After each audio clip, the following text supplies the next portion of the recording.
Let me tell you about the time I met my husband, Aaron. It was a regular Tuesday, and I was working at Marigold Fine China and Ceramics, surrounded by fancy dishes and glasses that cost more than my rent. The bell above the door jingled, and in walked a guy who seemed pretty out of place with his casual jeans and a t-shirt that looked like he might have worn it to a concert or something. "Hey, need a hand finding something?" I asked, tucking a strand of hair behind my ear as I approached him.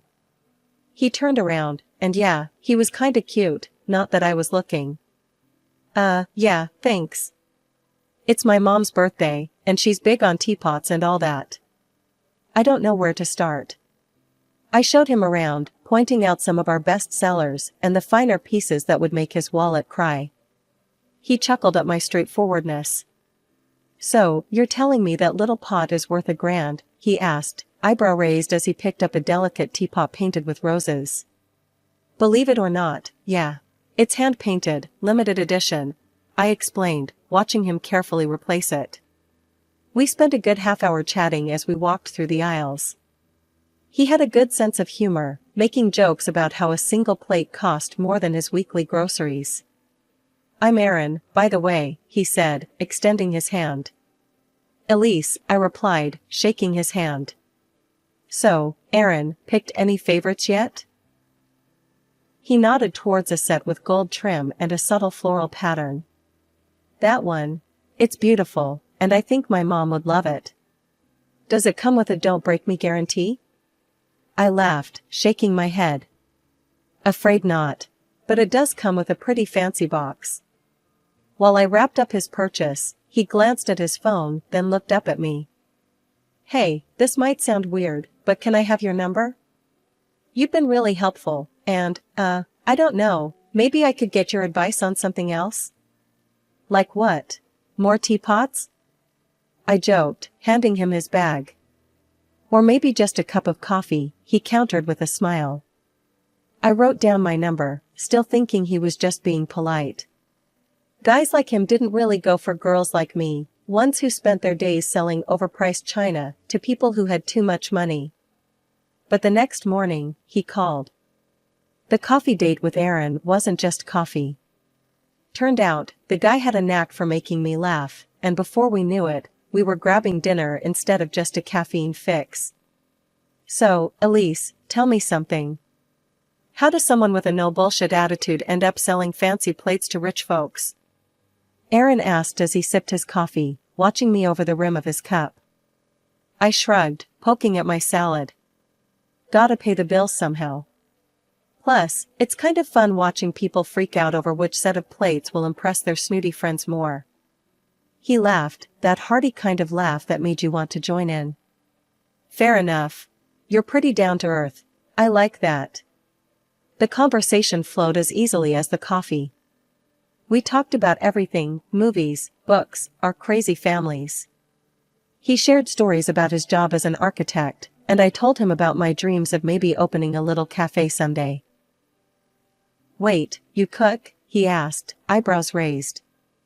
"More like I bake. Cupcakes, pies, you name it. My grandma taught me," I confessed. "Damn, a baker and a plate expert? That's some combo." It felt good, you know? Being with someone who got my kind of humor and didn't expect me to be anything but myself. We started seeing each other more and more after that night, movies, walks in the park, the occasional concert when we felt like splurging. One evening, a few months in, we were at his place, a modest but cozy apartment he'd designed himself. We were on the couch, a movie forgotten on the TV as we talked about our days. Today was nuts. This lady spent an hour deciding between two identical teapots. I mean, they were literally the same, Aaron. How does that even happen? I vented, still amused by the absurdity of it. He grinned, pulling me closer. Maybe she was just trying to make a perfect choice. Kind of like how I feel with you.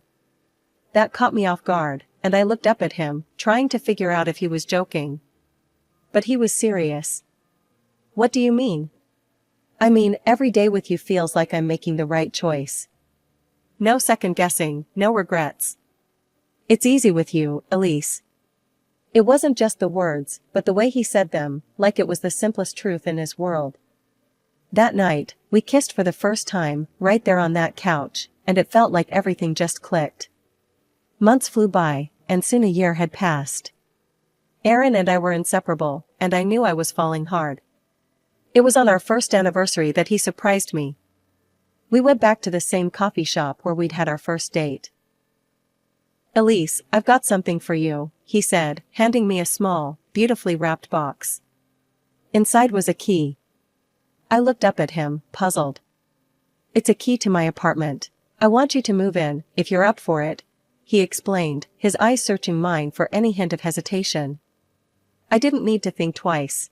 Yes, I'd love to. And just like that, we started a new chapter together. Life with Aaron was as natural as breathing. He never made me feel like just a girlfriend, I was his partner, his equal. We had our moments, sure, like any couple. But even when we argued, it was never long before one of us was cracking a joke, breaking the tension. He loved my baking, always praising even my most disastrous attempts. "Elise, you could burn water, and I'd still eat it," he'd tease, and I'd throw a dish towel at him, laughing. That's how it was with us. No pretenses, no drama, just two people who got each other, building a life together one day at a time. When Aaron proposed, it was simple, no big dramatic gesture, just us on the couch with a ring and him saying, "So, you want to make this official or what?" I laughed and said yes, 100 times yes. The wedding planning flew by, thanks mostly to his mom, Judy, who was a saint. She helped me pick out the dress, the flowers, everything. Aaron's dad, Mike, was seriously ill with cancer, but he was hell-bent on being there. "Wouldn't miss seeing you in that dress for the world," he joked with a wink that made me blush and laugh. The big day was a blur of smiles and tears. Mike, pale but smiling, managed to make it. Every moment felt like something out of a dream, except for Aaron's sister, Claire. She was there, all right, dressed to the nines, and looking like she'd rather be anywhere else. During the reception, I caught her eye, and she just rolled hers, whispering something to her husband who looked just as uncomfortable. It stung, but I wasn't about to let her ruin my day. After the wedding, things settled down. Or at least, they should have. I got on famously with Judy. We'd go shopping, walk around the neighborhood, or I'd just come over and help her around the house. It was during one of these days that Claire's true colors showed even brighter. One evening, we were all at Judy's for dinner. The house smelled like roast beef and the laughter was plenty, except from Claire who seemed to have her nose turned up at everything. "Elise, dear, can you pass the salt?" Judy asked, her smile warm. As I reached over, Claire muttered loud enough for just me to hear. "Still playing the doting daughter-in-law? Trying to butter her up for the will, are you?" I paused, my hand mid-air, then passed the salt to Judy. "I'm just here to help, Claire. You should try it sometime." She scoffed, sipping her wine. "I don't need to try anything. I'm not the one who came from a little shop, trying to play high society." Her words were like a slap, but I bit back the anger. Aaron squeezed my knee under the table, his way of saying he was there for me. Later, when Judy went to bed, Aaron confronted Claire. "What's your problem with Elise? She's done nothing but good for Mom." Claire's face hardened. "You're blind, Aaron. She's here for what she can get. That's what these people do." "These people?" I snapped, unable to hold back. "You mean people who work for a living?" "Yeah, I was a saleswoman. So what? At least I'm not pretending to be something I'm not." Aaron stood up, his chair scraping back. "That's enough, Claire. If you can't be civil, maybe you shouldn't come around as much." Claire stormed out, her husband trailing behind her, throwing apologetic glances our way. Aaron and I cleaned up in silence. The next few months were tough. Mike's health declined rapidly. Despite the strain and sorrow, I tried to be there for Judy as much as I could. Mike passed away quietly one night, leaving us all a bit emptier. Aaron took it hard, and I did my best to support him, to be his rock. Claire, who'd been absent more often than not, suddenly turned up again, her eyes scanning the house like she was taking inventory. At Mike's funeral, she was tearful, playing the part of the grieving daughter, but her tears seemed as hollow as her previous accusations against me. A few weeks after Mike passed, Judy decided it was time to settle his affairs once and for all. She invited us all to dinner. As we sat around the dining table, the air thick with anticipation, Judy cleared her throat and unfolded a stack of papers. "I've got Mike's will here," Judy announced, her voice steady but soft. "He had some specific wishes about how things should be handled." Judy continued, "Half of everything goes to me, as we expected. The other half will be divided among Mike's future grandchildren." She paused, looking over her glasses. "And the firstborn grandson will receive a bonus of $200,000. Claire was practically vibrating in her seat. "Well, I guess that sets our priorities, huh?" she said, half joking but with a greed I hadn't seen so openly before. "Let's not make hasty decisions," her husband muttered, but Claire was already on a roll. "This means we start trying seriously, babe. It's important," she insisted, her voice tinged with desperation that didn't suit the dinner table. From then on, Claire's obsession with conceiving became the focal point of her life. Every family gathering, she'd update us on their progress, or lack thereof, with a frankness that bordered on uncomfortable. "We've been to 3 specialists this month alone," Claire complained one evening as we all tried to enjoy a quiet dinner. "Do you have any idea how much this is costing us?" Her fixation deepened when they moved on to artificial insemination. The hormonal treatments took a toll on her, physically and emotionally. She gained weight, which only fueled her frustration and desperation. Her struggles cast a shadow over our family meetings. Claire's obsession with getting pregnant overshadowed even simple conversations. It got to the point where I found excuses not to attend gatherings, especially if I knew she'd be there in one of her moods. Aaron tried to stay neutral, but even he was wearing thin. "She's my sister, but I can't deal with this every time we see them," he confessed one night as we lay in bed, staring at the ceiling. "I know, love. Maybe give her some space? She's got a lot on her plate right now with all the treatments and pressure," I suggested, though I felt for Claire, her behavior made it hard to be around her. As time wore on, Claire's single-minded pursuit of motherhood began to isolate her, even from those who wanted to support her. All we could do was watch and wait, hoping that something would give, for better or worse. The day Claire announced her pregnancy should have been purely joyful. "I'm pregnant," she declared during a family brunch, her eyes scanning the table for our reactions. Aaron and I offered our genuine congratulations. "That's great news, Claire. Really happy for you guys," Aaron said, passing her a smile across the table. I nodded in agreement, trying to add warmth to the tense air. Despite our attempts at keeping things friendly, Claire seemed to brew a storm inside her, always ready to snap. Her mood swings were wild, and every small thing set her off. The family tiptoed around her, but I bore the brunt of her sharp tongue more than anyone else. I learned to keep my distance, but that was about to become harder. One morning, feeling unusually queasy, I took a pregnancy test. The positive result left me stunned and elated. I shared the news with Aaron, who was over the moon. "We're going to have a baby," I whispered, and we held each other, lost in our little bubble. We decided to share the news with Judy first, hoping for a moment of happiness amid the ongoing tensions. Walking into Judy's house, hand in hand, we found not only Judy, but also Claire, who'd apparently come over earlier. "Mom, Elise has something to tell you," Aaron began, his voice filled with pride. I smiled, a bit nervous about Claire's presence. "I'm pregnant, Judy. We just found out." Judy's face lit up with delight. "Oh, my darlings, that's wonderful. 2 grandchildren on the way." But Claire's reaction was far from congratulatory. Her face drained of color, and her lips thinned. "You planned this, didn't you?" she hissed, her voice low and menacing. "Trying to steal my thunder and my child's inheritance." I froze, shocked by her accusation. "Claire, that's not true. It just happened." Her voice escalated, and she stood, pointing a shaking finger at me. "You're lying. This is all a setup." You want the money, that's all you've ever wanted. We should get a DNA test on that baby. Who knows if it's even Aaron's? Aaron stepped between us, his face dark with anger. Enough, Claire. I won't let you insult my wife like that. You owe Elise an apology. Claire scoffed, her cheeks flushed with anger or shame, I couldn't tell. I'm not feeling well, she muttered, grabbing her purse and storming out, leaving a stunned silence behind. Judy reached for my hand, her eyes sympathetic. Don't mind her, dear. It's just the hormones and jealousy speaking. I tried to smile, but Claire's words had cut deep.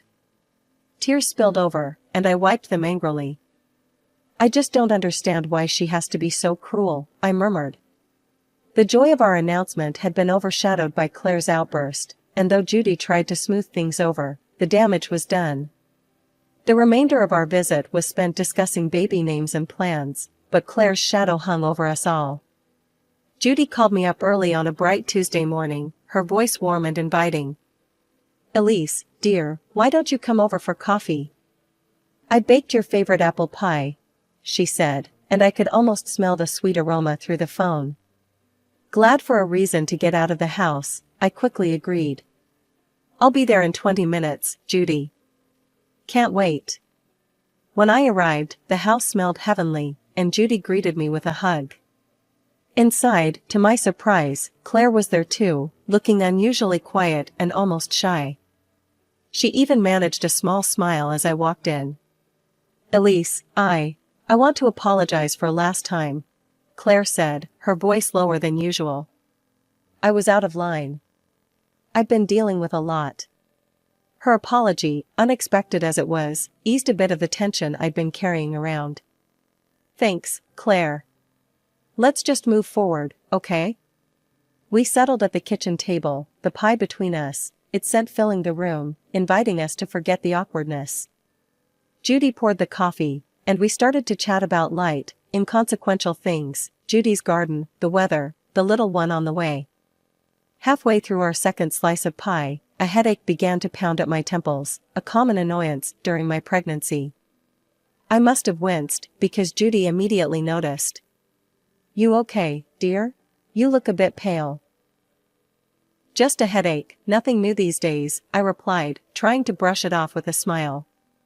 Oh, I have just the thing, Judy said, rising from her seat. I have some headache medicine that's safe for pregnancy. Claire, honey, could you fetch it? It's in the medicine cabinet. Claire nodded and left to retrieve it, returning moments later with a pill and a glass of water. Here you go, Elise.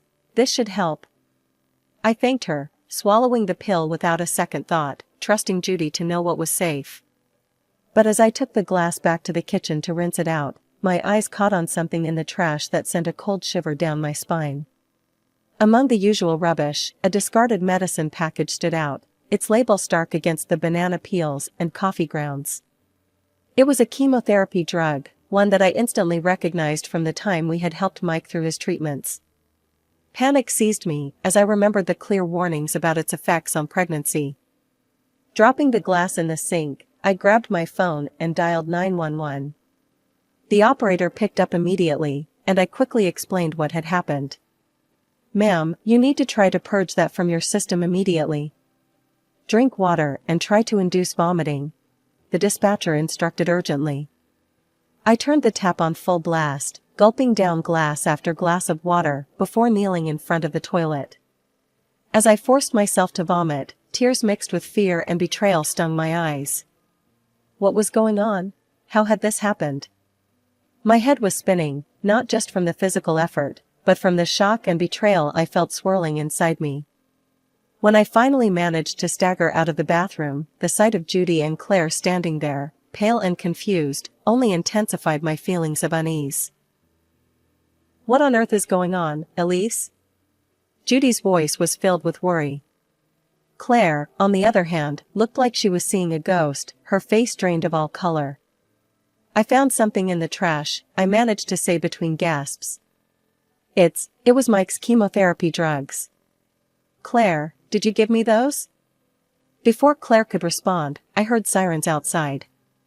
The EMTs burst through the door, their presence a small comfort in the chaos. As they started to check on me, I dialed Aaron's number with trembling fingers. "Aaron, I need you here," I choked out as soon as he answered. He was at my side within minutes, his face etched with concern. "What happened?" he demanded, looking from me to his sister and mother. I think Claire gave me something dangerous. Not just a headache pill. I found the chemo meds in the trash right after taking what she gave me, I explained hurriedly. Claire's reaction was immediate and defensive. "You're being dramatic, Elise. I just gave you what Mom told me to. Why would I do something to hurt you?" But her words didn't sit right with anyone, not with the evidence of the discarded medication packaging that was strictly for cancer treatment. Judy, struggling to keep up, finally said, "I told her to give you paracetamol, I swear." "Claire, please tell me you didn't.